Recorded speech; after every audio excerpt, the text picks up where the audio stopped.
প্রথমে পেঁয়াজ দিলাম, পেঁয়াজটাকে ভেজে নিচ্ছি।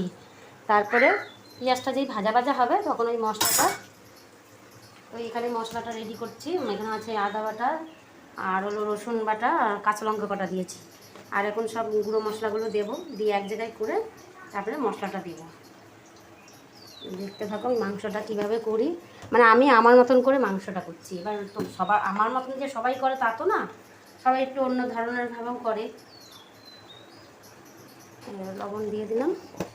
এবার এর মধ্যে যাবে আর কি যাবে, জিরাগুলো যাবে। জিরাটা আমি বাটিনি, কেন আমার হাতটা কেটে গেছে, তো এই জন্য আমি বাটতে পারলাম না ভালো করে। এই জন্য আমি একটু গুঁড়াটাই ব্যবহার করছি, এই গুঁড়াটাই ব্যবহার করে নিলাম। না আপনি কাঁচা লঙ্কার সাথে যদি একটু বেটে নিতাম ভালো হতো, আমার মনে ছিল না।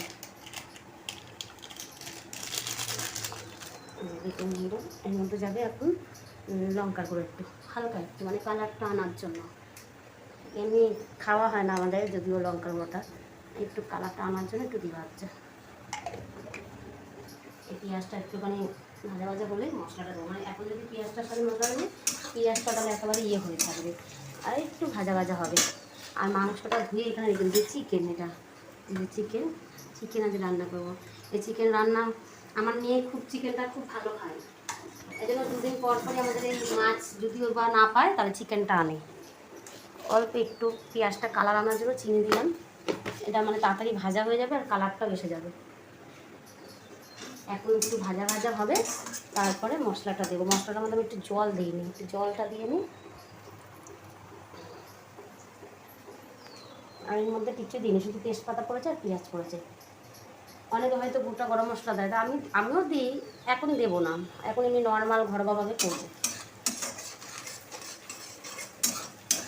এই মশলাটা এখন দিয়ে দিলাম, পেঁয়াজটা একটু হালকা লালচে হয়েছে। আর এই মশলাটার উপর আমি একটু জল দেবো, না তো মশলাটা পুরো হয়ে যাবে।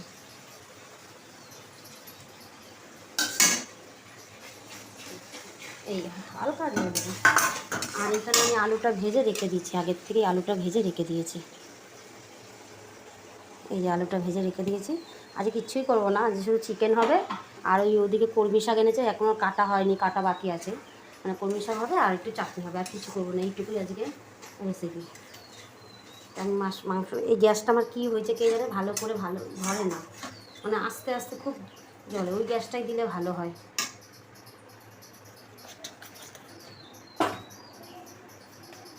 এখানটা আমি দিয়ে দিই, এখানটা আমার ভালো তাপ আসছে না, এখানটায় দিলে তাড়াতাড়ি আমার হয়ে যাবে।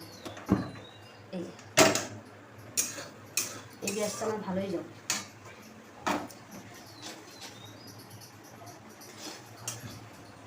ফুলে গেছে যদিও, বা এখন দিলেও হবে।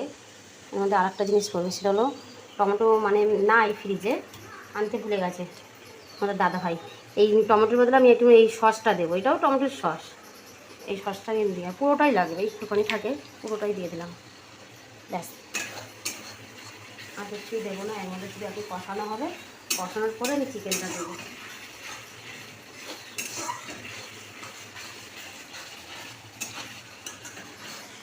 এর মধ্যে এখন চিকেনগুলো দিয়ে দিচ্ছি। মশলাটা কষানো একটু হয়ে গেছে, আর একটু বাকি, ওই চিকেনটা দিয়ে আমি কষাবো। আমার একটু টাইম লাগবে তো চিকেনটা কষাতে, একটু কষানো হবে, মানে একটু বলতে আরও 3-4 মিনিট কষানো হবে। এই দেখুন,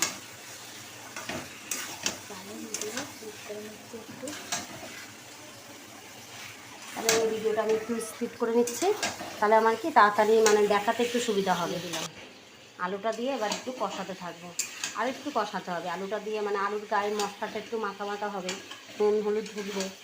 এই জন্য আমি আর একটু কষাবো। কষানোর পরে জল দেবো, জলটা দিতে একটু যদিও বা দেরি আছে, আমি আগে একটু কষিয়ে নিই।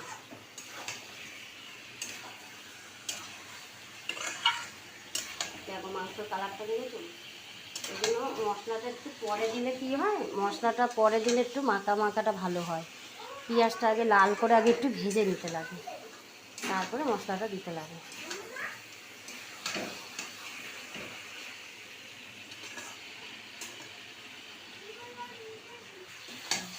হালকা একটু জল দিলাম, কষানোটা হয়ে গেছে, তাই জন্য একটু জল দিয়ে একটু কষাচ্ছি। তাহলে মাংসটা একটু সেদ্ধও হবে, আলুগুলো একটু সেদ্ধ হবে। কেন আমাদের বেশি ঝোল খায় না, আমাদের একটু কষা কষা হলে সবাই ভালো খায়।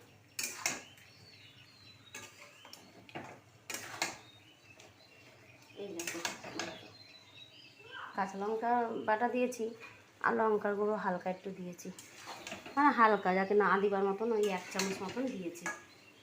কাঁচা লঙ্কাটা আমাদের খায় লঙ্কার গুঁড়োটা আমাদের খায় না বেশি। আমি একটু বিরিয়ানির মশলা অ্যাড করছি, মানে আমাদের গরম মশলাটা যদিও বা না দিই, মানে দিই না। আর বিরিয়ানি মশলাটা আনলে একটু হালকা একটু দিই আমি। বিরিয়ানি মশলাটা আমাদের ভালো খায় মশলা মাংসর মধ্যে। এই যে অল্প দেবো, বেশি না। এর মধ্যেই সব কিছু থাকে, গোটা গরম মশলা সব কিছুই থাকে। আমি অল্প একটু দিলাম ছিটা গোটা। এটা দাম বেশি না, এটা মনে হয় 12 টাকা কি 10 টাকা এরকমই হবে।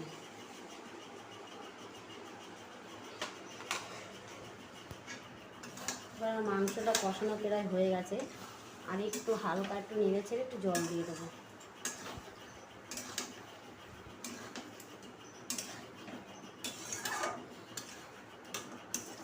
হয়ে গেছে, বেশি টাইম লাগলো না, কিন্তু পেঁয়াজটা একটু ভালো করে একটু ভেজে নিলেই অনেক বেশি একটা টাইম লাগে না। মশলাটা দিয়ে রাখবো। এখন আমি এর মধ্যে একটু জল দেবো, জল দিয়ে দেবো। মাংসটাই দেখো তেল বেরিয়ে গেছে, আমার আর কষানোর আর কোনো ব্যাপার নয়। এমনি একটু জল দিয়ে দিলে একটু হালকা একটু সিদ্ধ হলেই হয়ে যাবে, ফুটলেই হয়ে যাবে। এবার জল দিয়ে দিলাম।